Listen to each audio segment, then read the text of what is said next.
Kamusta mga master? Welcome sa Anime Cap Tagalog. Ang anime recap natin ngayon ay pinamagatang Blue Exorcist, the movie, 2012. Kaya ano pa ang hinihintay nyo? Mag-relax at manood para ang buhay hayahay. Simulan na natin. Ang ignorante na exorcist ay nag-ampon ng demonyong nagtatago na siya ay napakalakas. Sa simula ay nakarinig tayo ng kwento tungkol sa isang maliit na demonyo na naging kaibigan ng isang bata. Nagpunta sila sa nayon ng bata kung saan nilalaro nila ang mga taga-nayon na walang magawa kundi sumali sa lahat ng laro ay humantong sa pagpapabeya ng mga taga-nayon sa kanilang mga gawain at obligasyon. Dumating ang exorcist at nasaksihan ang nangyayari, at ang demonyo ay kinulong. Pagkatapos ng mga kaganapang ito, ang mga taga-nayon ay nag-host ng isang pagdiriwang tuwing ika-11 na taon sa karangalan ng mismong demonyong iyon.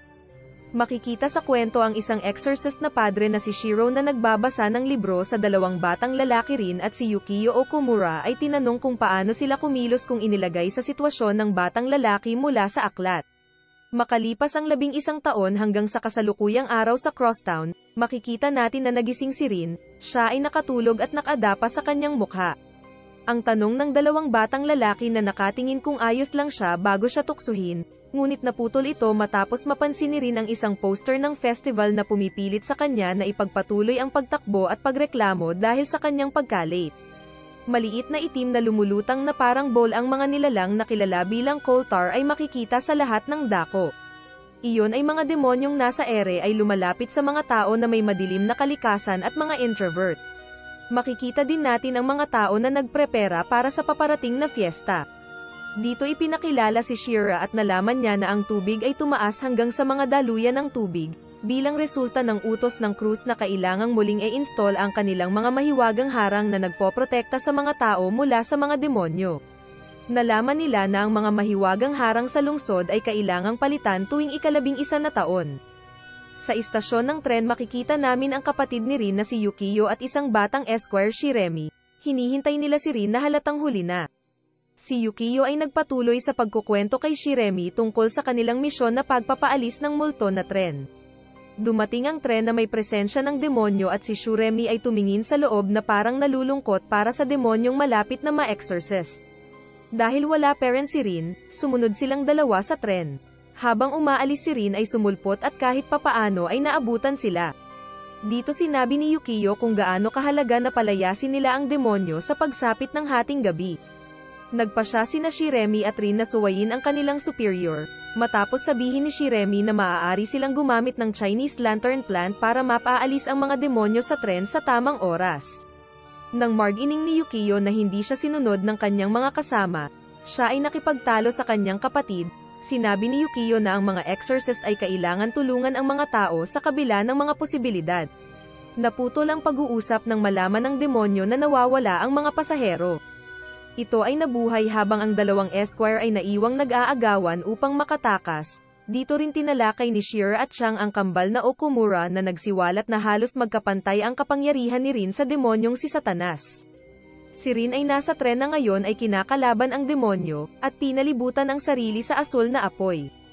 Bilang kalahating demonyong anak ni Satanas, isa sa kanyang natatanging kakayahan ay ang asul na apoy na hindi nakakapinsala sa kanya ngunit binibigyan siya ng isang kalamangan kapag nakikipaglaban sa mga demonyo. Naitinapon sa ibaba habang naglalaban, sina Yukio at Shiremi ay tumakbo pabalik sa cabin. Nang kulang sa bala, ang dalawang naghihintay kay Rin ay walang pagpipilian kundi ang hilahin ng preno sa trolley. Dahilan ito para mahati ang demonyo sa dalawang bahagi. Patuloy na inaatake ni Rin ang demonyo habang sila ay bumagsak sa labas ng lagusan at sa tubig sa ibaba. Nang bumabagsak na mga labi ay nakakagambala sa isang dambana ng templo ng kuneho at nagsiwalat ng isang walang malay na batang lalaki na sinusubukang gisingin siya. Binibigkas ng bata ang mga sumusunod na salita, "Mali kayong lahat." Bago mahimatay, si Chang at Sir In ay nilabanan ang demonyong lumitaw muli, ngunit ang demonyo ay tumakas sa mga daluyan ng tubig. Kinabukasan sa totoong Cross Academy ang walang bahid na record ni Yukio ay nabahira ng babala at ang kanyang mga esquires ay sinuspinde at napipilitang gumawa ng mga liham ng paghingi ng tawad para sa kanilang mga aksyon. Napatay ang mga tao pagkatapos ay nakita namin si Rin na namamasyal sa mga pasilyo ng tunay na Cross-Order HQ at nakatanggap ng bulyo mula kay Shira bago lamang formal na ipinakilala kay Chen-Long na ipinakilala bilang isang senior class exorcist mula sa sangay ng Taiwan. Ang maliit na batang lalaki rin na naligtas noon at biglang sumulpot dahilan isang malaking kaguluhan ang mga tauhan ni Cheng ay nagawa siyang supulan at inilantad na siya ay isang demonyo. Ang demonyo ay naging responsibilidad ni Rin. Kinabukasan ay naglagay si Yukio ng isang hawla sa silid ni Rin para sa demonyo at binigyan siya ng takdang aralin na gawin sa tagal ng kanyang pagkakasuspinde. Gamit ito bilang isa pang pagkakataong tanungin kung magagawa ba niya ito bilang isang exorcist, nakikita natin ang mga paghahanda sa pagdiriwang na isinasagawa. Bago ang paggising sa isang dilat na mata na nakatitig sa kanya, ay nakipagsalo ng tubig sa demonyo, si Rin. Siya ay nagmamadaling pumunta sa kwarto ng mga lalaki para iwasang gamitin ang hawla bilang palikuran. Kasunod naming nakita ang mga kaklase namin sa akademya na naglalakad sa paglubog ng araw na tumutulo ang kulay kahel na slime ng demonyo, at nagrereklamo kung gaano karumi ang pagsasanay para sa isang exorcist. Sa pagpasok sa gusali ay nakita nila si Rin na nakikipagbuno sa demonyo kaya lahat sila ay nakikisalo sa pagligo upang linisin ang mabahong maliit na demonyo na may tawanan sa paligid. Noong ito ay maliguan, at pagkatapos nagsuot ng sariwang damit ay nagawang makatakas ng demonyo. Demonyong dumapo sa isang haligi kung saan matatanaw ang mga durog na bato sa isang malungkot na kalagayan. Pagbalik sa silid ay pinagluluto sila ni Rin ng isang masarap na pagkain na nagbuklod sa kanya sa demonyo at pinangalanan siyang Usamiro ay muling nagkukwento mula sa simula na may kitang-kitang balisa at naiinip na Usamarok na namimilipit sa kanyang kandungan. Isinampal ng malabatang demonyo ang libro sa hindi pagsang-ayon na sinasabing ang kwento ay hindi hihigit sa kasinungalingan.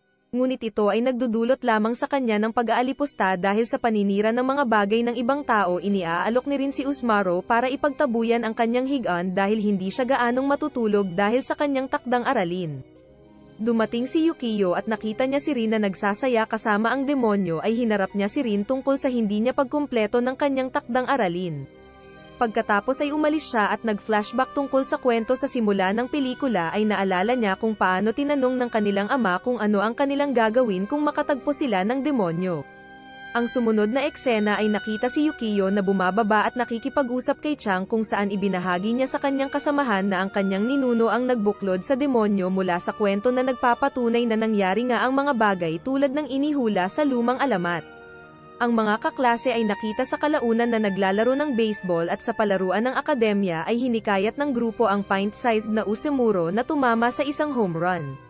Sa itaas ay nakita sila ni Chang at si Yukio. Si Yukio ay pinaalalahanan ni Chang na ang demonyo ay tatakan habang hinihintay ang pagtatapos ng pagdiriwang na nagpapaalala rin sa kanya na dapat malaman ng kanyang kapatid ang kanyang lugar sa pagkakasunod-sunod ng pares ng mga exorcist pagkatapos ay makatagpo ng higit pang mga labi ng sinanay na demonyo. Mula kaninang bumalik sa mga dorm ang mga lalaki ay nagreklamo tungkol sa pagkapagod mula sa kanilang obligasyon at hindi makapag-enjoy sa mga kasiyahan. Tinanong ni Usemuro kung ito ba ay kanilang mga gawain na pumipigil sa kanila na makibahagi sa kasiyahan at pagkatapos ay kumupas ang silid. Sa itim bilang ang demonyo ay nagsimulang ubusin ang mga alaala. Susunod na makikita natin kung paano hindi makadaan si Yukio at Shane sa HQ habang tinutuklas ang mga durog na bato kung saan nailigtas si Usamura ay iniligtas. Patuloy ang pagdiriwang at nakikita natin na libo-libo ang nagsasaya sa pagdiriwang. Makikita natin ang ating mga magiging exorcist sa mga damit ng pagdiriwang na sumasayaw at nagsasaya sa kanilang mga sarili. Sa paglusot sa karamihan ng mga nanonood ng pista. Hinarap ni Yukio si Renzo tungkol sa wala sa kanilang post at nakatanggap ng parehong mga sagot tulad ng nauna sa kanila, na nagmumura na wala silang maalala na may mga tungkulin. Si Yukio pagkatapos ay may isang kapwa guro na nag-alok sa kanya ng inumin kasama ang iba, at napagtanto na may mali ang pagsasalo-salo. Natigil ng marahas na pinababa ni Yukio ang isang nunal na demonyo at si Usamro ay nawala sa kalituhan. Sinundan siya ni Rin at ang dalawa ay pumunta sa isang malapit na templo kung saan sila umupo sa isang rooftop at tumingin sa napuno ng confetti na langit. Nag-flashback si Yukio na umiiyak matapos mawala sa parehong templo habang kausap niya si Usamaro. Tinatalakay ni Rin ang pagkawala ng kanyang ama at ang masasakit na alaala niya ay nagpaluha. Muli si Usemuro nagtanong kung magiging mas madali kung wala ang masasamang alaala, muling nagdidilim ang tagpong ito at sa pagkakataong ito ay napansin ni Rin na may mali kapag hindi niya maalala ang kanyang ama mula sa isang pagbabago ng alaala ay dumating at sinipa ang demonyo at ang hugis ni Usemuro ay nagbabago sa kanyang tunay na anyo ng asol na fox na demonyo na kilala bilang ang tagamanipula ng oras. Ang pag-alis mula rito ay sinakop ng singsing ang dilim sa kanyang kamao sa wakas ay nauunawaan na si Usamaro ay kinain ang kanyang mga alaala, at alam kung bakit siya kinulong ilang siglo na ang nakakaraan ng ninuno ni Chang. Dumating si Yukio at hindi matagumpay na sinubukang barilin si Usamaro. Ang demonyo ay nakatakas at patuloy na kinakain ang mga alaala sa mga nasa landas nito. Samantala ang buong lungsod ay inaatake at lahat ng uri ng mga demonyo ay makikita. Si Chang ay ipinaliwanag sa kambal kung paano ang demonyo ay nagmamanipula ng oras at nagpapakain sa mga alaala na natagpuan ni Usemuro ang kanyang sarili na nag-iisa sa isang madilim na lagusan ay nagtatanong sa kanyang sarili kung bakit ganoon ang lahat. Hindi masaya at naalala ang araw na siya ay tinatakan rin pagkatapos ay naabutan ang isang umiiyak na Usamaro ang sinanay na demonyo ay sumalakay muli at pinilit nito si Rin at Usamaro pababa sa ibaba na paghiwalayin sila ni Yukio at Chang na ipinagpatuloy ang laban. Mabuti sa masamang alaala habang tinapos niya ang sinanay na demonyo sa pamamagitan ng isang hampas mula sa kanyang espada. Ang malaking demonyo ay tuluyang nawasak at binawi ni Usamara ang kanyang anyong tao. Ang alikabok ay naninirahan sa kanilang paligid habang nasanay na rin si Usamaro upang mangako na hindi na muling kakainin ang mga alaala ng mga tao. Sinira ni Shuremi ang pagkakabuklod at sinabi sa kanila na ang lungsod ay lumilikas dahil ito ay natatakpan ng mga Koltar na ang huling harang ay pinapalitan pa rin ni Shira. Nalulula si Shira sa tarangkahan ng baha ay suportado ng paladin na si Arthur habang mas maraming Koltar ang patuloy na bomb-aha sa kanilang paligid. Pabalik sa headquarters gusto ni Shiremi na magtago sa ibaba ng hagdan ngunit tumakbo si Usamaro sa bubong nang makita namin ang malaking sukat ng Koltar swarm na bumabalot sa lungsod. Nakita ng kambal ang dalawang batang lalaki na nangaasar kay Rin kanina at dapat pilitin makadaan sa Koltar, bago bumagsak sa ulan ng bantayan at ang kanyang kapatid ay wala nang mapupuntahan at sila ay nakabitin sa bubong ng clock tower. At nakita namin si Usamaro papalapit sa sentro ng lindol at sinabing kailangan niyang sirain ang kanyang pangako kay Rin dahil ito lang ang tanging paraan para mailigtas sila. Pag-abot sa tuktok ng gusali sa gitna ng kayag ay sumisigaw si Usamaro at nagsimulang pakainin ang mga alaala at oras mismo habang ang dilaw na liwanag ay nag-infuse at nakikipaglaban sa itim na Koltar mass. Pagkatapos ay pumunta kami sa isang flashback montage na babukas na sinasagot ni Rin ang tanong ng kanilang ama kung ano gagawin niya kung natagpuan niya ang demonyo sa kwento. Sinabi ni Rin kung paano niya ituturing na kaibigan ang demonyo dahil sa kabutihang ginawa nito, at susubukan niyang kaibiganin ang demonyo rin pagkatapos ay nagising siya sa kanyang lumang silid na nawawala ang hawla at nagsimula siyang mag-alala. Nagtanong si Yukio tungkol kay Usamaro at narinig niya na hindi niya alam kung ano siya ay umalis sa campus at kumaway sa kanyang mga kaklase habang siya ay dumaan sa kanila sa pamamagitan ng pagbalik sa templo. Hinanap ni Rin si Chang at tinanong kung naaalala niya ang nangyari, nakumpirma niyang ginagawa niya ito at nagpapasalamat siya kay Rin para sa pagtuturo sa kanya ng isang bagay na hindi niya akalaing magagawa niya kung paano buksan ang puso ng isang demonyo. Ang pelikula ay nagtatapos sa paglalagay ni Rin ng isang estatwa ng kuneho sa dambana ng templo sa mga pangakong hindi makakalimutan ang Usemuro.